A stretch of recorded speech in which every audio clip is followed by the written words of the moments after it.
Hi, ഇന്നത്തെ എൻ്റെ video കുറച്ച് നാളായിട്ട് ഞാൻ മേടിക്കാൻ ആഗ്രഹിച്ചിരുന്ന ഒരു പ്രോഡക്റ്റിനെ പറ്റിയാണ്.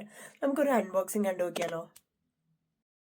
ഇത് കുറച്ച് നാളായിട്ട് ഞാൻ മേടിക്കണമെന്ന് ആഗ്രഹിച്ചിരുന്ന S24 അൾട്ര. ബ്ലാക്ക് ഫ്രൈഡേ സെയിലും NHS ഡിസ്കൗണ്ടും എല്ലാം ചേർത്ത് വെച്ച് ആ ആഗ്രഹം ഞാനങ്ങ് സാധിച്ചു. ഇനി വേറൊരു സന്തോഷം കൂടെ അതിൻ്റെ കൂടെ വന്നു കേട്ടോ. 14 ദിവസം കഴിഞ്ഞ് ആ ഫോണിൻ്റെ ഒരു റിവ്യൂ ഇട്ടപ്പോൾ അവരെനിക്ക് ഫ്രീ ആയിട്ടൊരു ഗിഫ്റ്റും കൂടെ അയച്ചു തന്നു. അതെന്താണെന്നല്ലേ, സാംസങ്ങിൻ്റെ 140 പൗണ്ട് വിലയുള്ള ഒരു ഹെഡ്സെറ്റും കൂടെ അതിൻ്റെ കൂടെ കിട്ടി. ഒരു ലോട്ടറി അടിച്ച ഫീലിംഗ് ആയിരുന്നു കേട്ടോ. വലിയ സന്തോഷം. ഒത്തിരി ഫീച്ചേഴ്സ് ഈ ഫോണിൻ്റെ കൂടെ ഉണ്ട്. നല്ല ക്രിസ്റ്റൽ ക്ലിയർ ആയിട്ടുള്ള ക്യാമറ, അതുപോലെ കുറേ AI ഫീച്ചേഴ്സും. അതാണ് എന്നെ ഇതിലേക്ക് അട്രാക്ട് ചെയ്തത്. S24 അൾട്രയ്ക്ക് ഒത്തിരി AI ഫീച്ചേഴ്സ് ഉണ്ട്. അതിൽ ഏറ്റവും എനിക്ക് അട്രാക്റ്റീവായിട്ട് തോന്നിയത്, നമുക്ക് ഇപ്പോൾ ഒരു ഫോട്ടോ എടുത്തു കഴിഞ്ഞാൽ അതിൽ എന്തെങ്കിലും നമുക്ക് വേണ്ടാന്ന് തോന്നിയാൽ നമുക്ക് ഇറേസ് ചെയ്യാനായിട്ടുള്ള ഓപ്ഷൻ ഉണ്ട്. അതിന് S Pen വേണമെന്നുണ്ടെങ്കിൽ യൂസ് ചെയ്യാം. ഇനി അതല്ല എങ്കിൽ ഹാൻഡ് വെച്ച് വേണമെങ്കിലും ചെയ്യാം. ഇപ്പോൾ ഒരു ഫോട്ടോ എടുത്ത് അതിൽ ഇങ്ങനെയുള്ള ഈ ഫീച്ചർ ക്ലിക്ക് ചെയ്ത് നമുക്ക് എന്ത് ഒബ്ജക്റ്റാണ് വേണ്ടതെന്നുണ്ടെങ്കിൽ അതിൽ പ്രസ് ചെയ്ത് പിടിക്കുക. അപ്പോൾ അതിൻ്റെ ഇടയിലൊരു സർക്കിൾ ഫോം ആവും.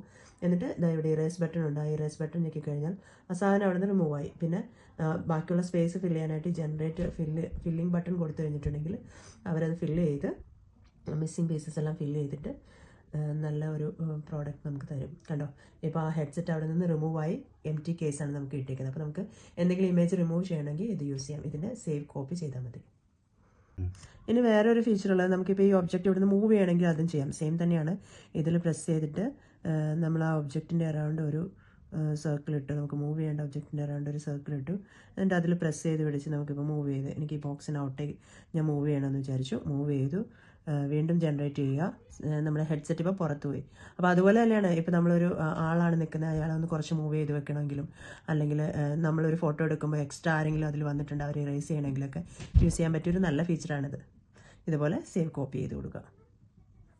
ഇപ്പോൾ അടുത്തൊരു ഫീച്ചറുള്ള, നമ്മൾ ഫേസ്ബുക്ക് അല്ലെങ്കിൽ ഗൂഗിൾ ഏതിലാണെങ്കിലും നമുക്ക് ഏതെങ്കിലും ഒരു ഒബ്ജക്റ്റിനെ പറ്റി അറിയണം എന്ന് തോന്നുവാണെന്നുണ്ടെങ്കിൽ ഇങ്ങനെ ഞെക്കി പിടിച്ചിട്ട് ആ ഒബ്ജക്റ്റിൻ്റെ ഒന്ന് സർക്കിൾ ചെയ്ത് കൊടുത്താൽ അപ്പോൾ തന്നെ അതിനെക്കുറിച്ചുള്ള ഇൻഫർമേഷനെല്ലാം വരും. കണ്ടോ, അതിലുള്ളത് ഷിയ ബട്ടറാണ് എന്നെനിക്ക് കാണിച്ചു തന്നു. അപ്പോൾ ഇത് ഏത് വെബ്സൈറ്റിൽ പോയാലും നമുക്ക് ചെയ്യാനായിട്ട് സാധിക്കും.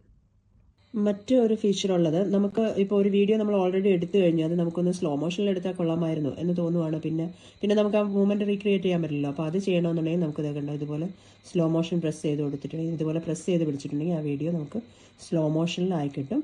അത് നമുക്ക് അങ്ങനെ തന്നെ സേവ് ചെയ്തും വയ്ക്കാം. അങ്ങനെയും ഒരു ഫീച്ചറുണ്ട്. ഇനി അത് മാത്രമല്ല, ലൈവ് ട്രാൻസ്ലേറ്റർ അവൈലബിൾ ആണ്. ലൈവ് കോൾ നമുക്ക് ട്രാൻസ്ലേറ്റ് ചെയ്യാം എന്നുള്ളത് ഒരു നല്ല ഫീച്ചറായിട്ട് എനിക്ക് തോന്നി. അതായത് നമ്മളിപ്പോൾ ഇവിടെ നിന്ന് ഇംഗ്ലീഷിൽ പറയുകയാണ്, അപ്പോൾ നിൽക്കുന്ന ഒരാൾക്ക് ഹിന്ദിയിലാണ് അത് കേൾക്കേണ്ടത്, അല്ലെങ്കിൽ വേറെ ഏതെങ്കിലും ഭാഷയിലാണെന്നുണ്ടെങ്കിൽ അങ്ങനെ ലൈവായിട്ട് നമുക്ക് ട്രാൻസ്ലേറ്റ് ചെയ്യാം. അല്ലെങ്കിൽ അവർ പറയുന്ന വേറൊരു ഭാഷ, ഇപ്പോൾ ഇംഗ്ലീഷ് അറിയാത്ത ഒരാൾക്ക് ഇംഗ്ലീഷിലുള്ള ഫോൺ കോൾ നമുക്ക് ഹിന്ദിയിലേക്ക് ട്രാൻസ്ലേറ്റ് ചെയ്യാം.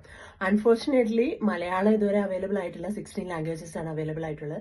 പക്ഷെ ഇവഞ്ച്വലി മലയാളം കൂടി വരുമെന്ന് നമുക്ക് വിചാരിക്കല്ലേ. മലയാളം കൂടി വന്നു കഴിഞ്ഞാൽ പൊളിയായല്ലേ. ആർക്ക് വേണമെങ്കിലും നമുക്കത് യൂസ് ചെയ്യാം. ഇമേജ് ഇറേസ് ചെയ്യുക എന്നുള്ളത് നമുക്ക് കമ്പ്യൂട്ടറിൽ ചെയ്യാമായിരുന്നു. ഐഫോണിൽ അവൈലബിൾ ആയിരുന്നു. ഇപ്പോൾ സാംസങ്ങിൽ നമുക്ക് അവൈലബിൾ ആണ്. അതുപോലെ തന്നെ ഗ്ലെയർ, റിഫ്ലക്ഷൻസ്, അങ്ങനെയുള്ള പല കാര്യങ്ങളും ഫോട്ടോസിൽ നിന്ന് എടുത്ത് മാറ്റുന്ന ഒത്തിരി ഫീച്ചേഴ്സ് അവൈലബിൾ ആണ് കേട്ടോ. ഞാൻ വളരെ കുറച്ച് കാര്യങ്ങൾ കാണിച്ചു എന്നുള്ളതേ ഉള്ളൂ. നമ്മൾ ഒന്നുകൂടെ ഗൂഗിളൊക്കെ ചെയ്ത് നോക്കുകയാണെന്നുണ്ടെങ്കിൽ ഒത്തിരി അധികം ഫീച്ചേഴ്സ് ഇതിനകത്ത് അവൈലബിൾ ആണ്. അതുപോലെ അതിന്റെ മോഡലും നല്ല ഭംഗിയുണ്ടല്ലേ. കുറച്ച് കട്ടിങ് എഡ്ജസ് ആയിട്ടാണ് വന്നിരിക്കുന്നത്. നല്ല സ്ലീക്ക് ആയിട്ടുള്ള ഒരു മോഡലാണ്. കുറച്ച് വെയിറ്റ് കൂടുതലാണ്, എന്നിരുന്നാലും വളരെ ഹാൻഡി ആയിട്ടുള്ള ഒരു സെറ്റ് ആയിട്ടാണ് എനിക്ക് ഫീൽ ചെയ്യുന്നത്. ഞാൻ വളരെ ഹാപ്പിയാണ്.